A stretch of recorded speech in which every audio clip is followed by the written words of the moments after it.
Hello everyone, hope you all are safe at your home. Today we will be discussing the third part of our topic diabetes and periodontium interrelation. This is the most important part. Quickly we will revise that in first part we have discussed introduction and definition, classification, type 1, type 2 diabetes in detail. In the second part we have covered gestational diabetes, idiopathic and other specific types of diabetes. These videos, these parts you can get onto my channel. In the third part, we will be covering the association between diabetes and periodontium in these headings.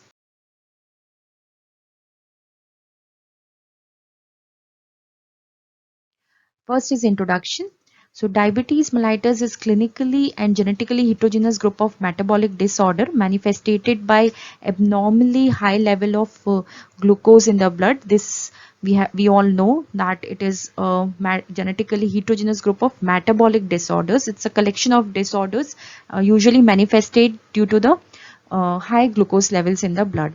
Next is a periodontitis. So periodontitis is basically inflammation of the periodontium, which results in the tissue destruction and alveolar bone loss. Okay, and it is basically its clinical features include clinical alveolar bone loss, pockets, clinical attachment loss, and inflammation.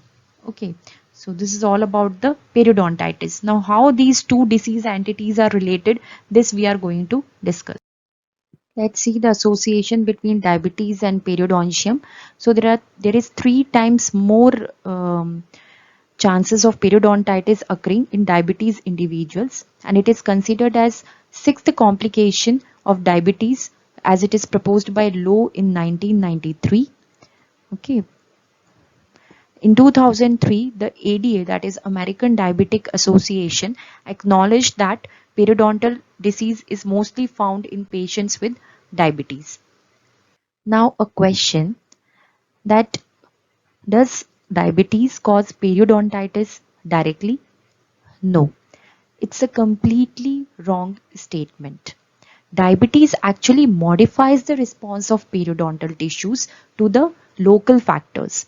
They basically modifies this response to the plaque, calculus, inflammation, and thereby causing the periodontitis. It is not directly responsible for causing the periodontitis.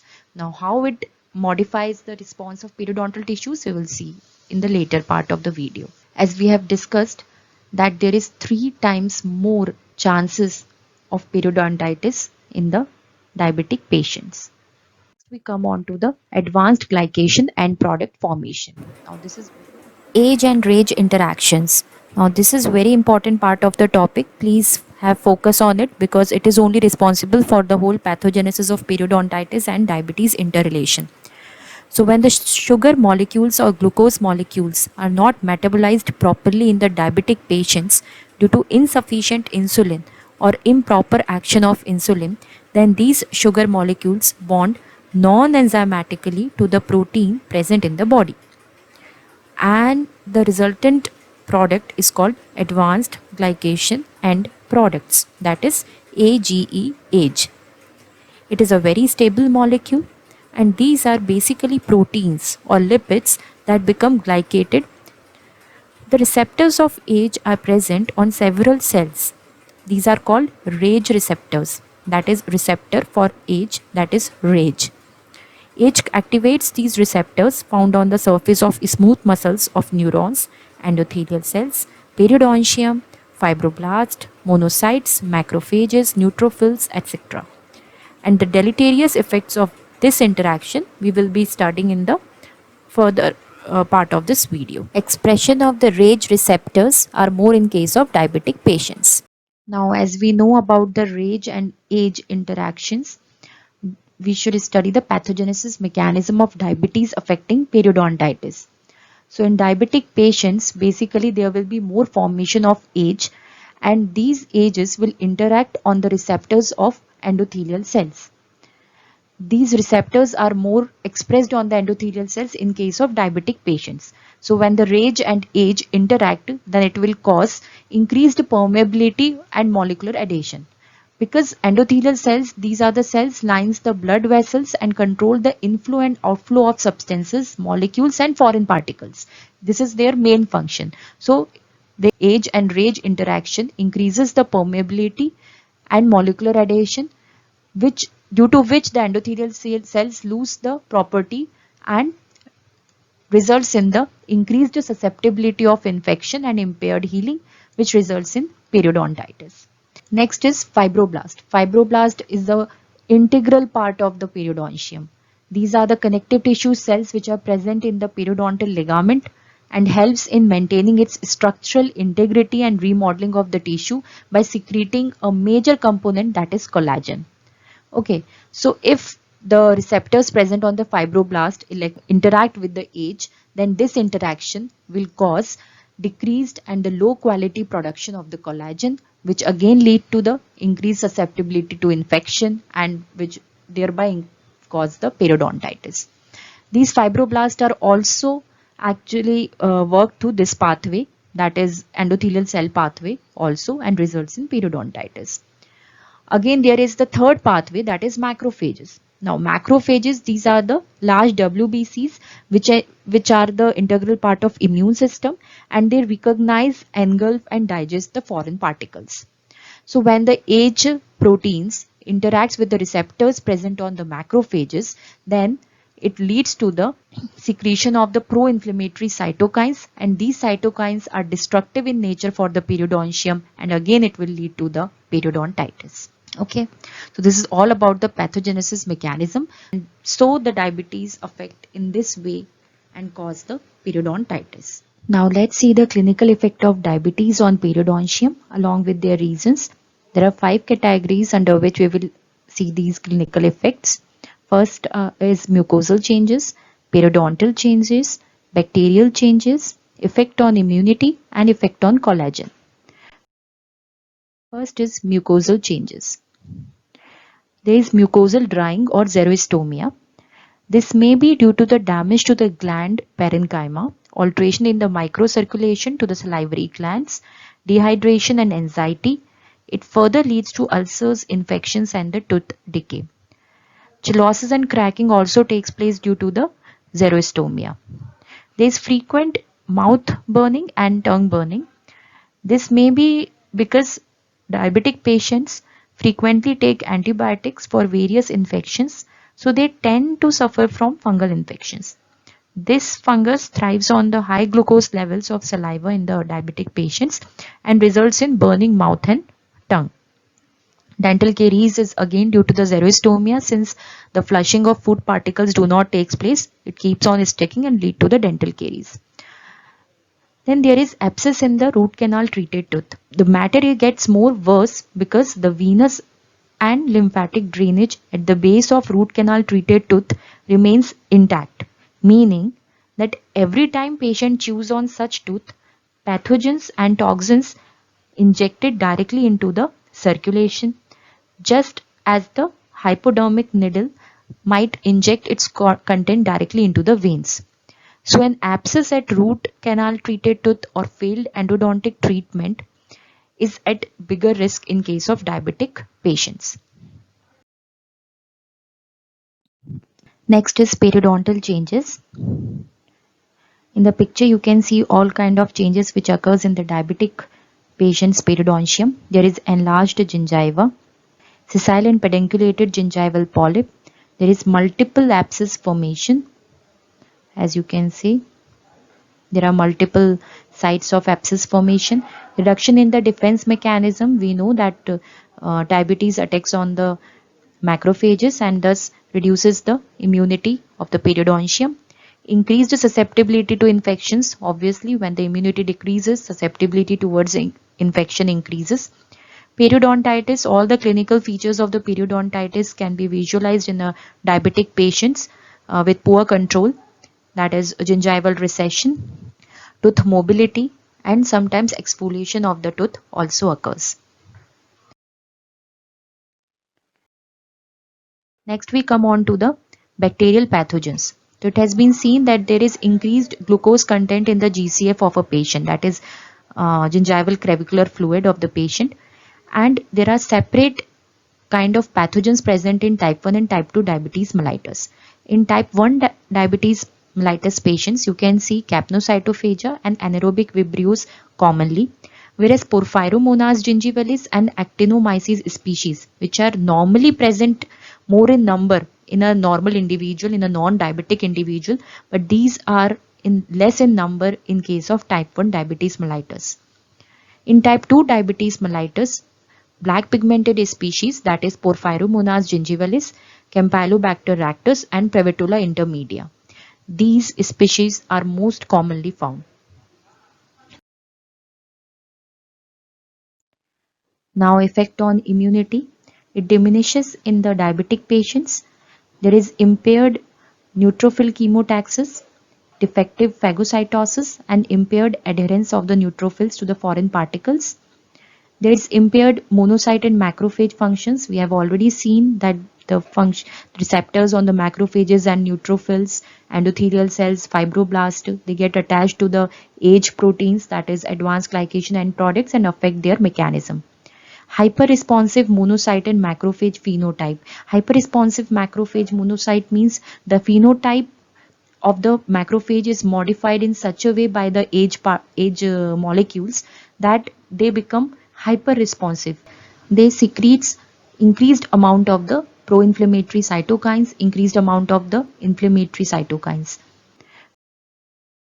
Now fifth one is effect on collagen. So basically fibroblast gets altered, their activities gets altered, so the resultant collagen metabolism also get altered. Since collagen is responsible for the structural integrity of the periodontium, it is responsible for the remodeling of the periodontal ligament. So when its own metabolism gets disturbed, then it leads to the impaired periodontal tissue integrity, leading to the loss of periodontium and more susceptibility towards the infection, that is periodontitis. Now till now we have seen how diabetes affects the periodontium. Now we will see how periodontitis affects the diabetes, the other way round. It's a two-way relationship. The first evidence basically came from the Gila River Indian community, where the study was first done, and it was established that the pathogenesis of diabetes and periodontitis share one common feature, that is inflammation. Okay, so inflammation is a connecting link between the diabetes and periodontitis, and that's how these two disease entities are related and affect each other. Now, pathogenesis mechanism of periodontitis affecting diabetes. So in periodontitis, basically what happens that various cells get lysed, various endotoxins and toxins are released. These all products of cell membrane lysis, endotoxins, these all induce the pro-inflammatory cycles. These pro-inflammatory cycles results in the secretion of TNF alpha and interleukin beta. So there are millions of cytokines which are secreted in our body, but you have to remember mainly TNF alpha and interleukin beta, because these are the pro-inflammatory cytokines which are responsible for the inflammation and the destruction of cells and tissues, which results in the periodontitis. Now actually what happens that endotoxins, toxins, cell membrane products, they along with the TNF alpha and interleukin beta and other PGE2 and other cytokines, they secrete the hormones cortisol and adrenaline. Okay, and these cortisol and adrenaline further causes insulin resistance. That means they hamper the action of insulin, which results in the increased blood glucose level, that is hyperglycemia. Hyperglycemia, when there will be more hyperglycemia, as we know, we have studied that there will be more formation of age. There will be increased age, then there will be increased age and rage interactions on the macrophages, on the endothelial cells, on the fibroblast, everywhere. And when that will increase, then again there will be more secretion of the TNF alpha and interleukin beta. Then it will again cause degradation of the connective tissues and the cells. There will be more enzymes which more destructive enzymes will be secreted like MMPs, that is metallomatrix proteinases and collagenases. These are the enzymes which are responsible for the destruction or they destroy the various protein molecules which are very important for maintaining the integrity of periodontium, and this leads again to the periodontitis and connective tissue degradation and bone loss. So that is how this cycle goes on. We will see more simplified form of the cycle, that is when there is will be hyperglycemia in type 2 diabetes mellitus, then there will be more formation of age. Age will react with the receptors present on the macrophages. Again, there will be secretion of the pro-inflammatory cytokines like interleukin beta, TNF alpha. Then this will lead to the destruction of the tissues and cells, which will lead to periodontitis. Then again, those destructive tissues, endotoxins, toxins will induce the cycle of inflammation, which will lead to the increased secretion of interleukin beta, TNF alpha, PGE2. These all collectively cause insulin resistance. That is insulin, the action of insulin is hampered, and that will again lead to the diabetes. So that is a vicious cycle, goes on and on. Both periodontitis and diabetes mellitus affect each other due to the secretion of pro-inflammatory cytokines and various enzymes which are responsible for the degradation of the connective tissues. Now, if periodontitis and diabetes are interrelated, then is it possible that the periodontal treatment can reduce the diabetic levels or the blood glucose levels in the blood? So the answer is yes. Various meta-analyses, various studies have concluded that there is reduction in the HbA1c values by 0.04% when the effective periodontal therapy is given to the patient. The Cochrane collaboration has also reported in their studies that the people with diabetes, if undergo periodontal treatment, then there is reduction of the blood glucose levels. 3 studies were included by Cochrane in their meta-analysis, which reported significant reduction in the HbA1c values, and this reduction was about 0.4% in 3 to 4 months after the periodontal therapy was given. Mechanism that how periodontal treatment can reduce the blood glucose level, it is not clear, but it is predicted after studying the various pathogenesis. It is concluded that maybe it is related to the reduction in the systemic inflammation. Since periodontitis and diabetes both have the basis of inflammation as a major pathogenesis, so if any of the treatment, if the diabetic treatment or the periodontal treatment reduce the systemic inflammation, then there are chances that both the entities get reduced. These observations are important because reduction in HbA1c are associated with the reduced risk of diabetes and its complications. Now, what's the role of a dentist and the periodontist in such cases? This reverse causation implies that endocrinologist, diabetologist should refer their patients to the dentist and periodontist before finalizing any therapeutic approaches or doses. Secondly, oral screening should be done at regular intervals. Third, awareness should be created among the medical fraternity also and among the public also that oral hygiene, oral maintenance and oral screening is very important to control the systemic states. Hereby, our conclusion is, in 2007 also, the WHO Executive Board acknowledged the intrinsic link between the oral health, general health and quality of life. The Lancet stated that oral health is a neglected area of the global health and indicated that promoting and improving the oral health should be the part of routine business of healthcare policymakers and clinicians. Lifestyle, intervention, education, self-management and self-monitoring. These all are involved in both diabetes and periodontitis treatment plan. So the approach to the treatment of both the disease entities are same. Scaling and curettage may lead to the drop in blood glucose levels and reduce the HbA1c levels.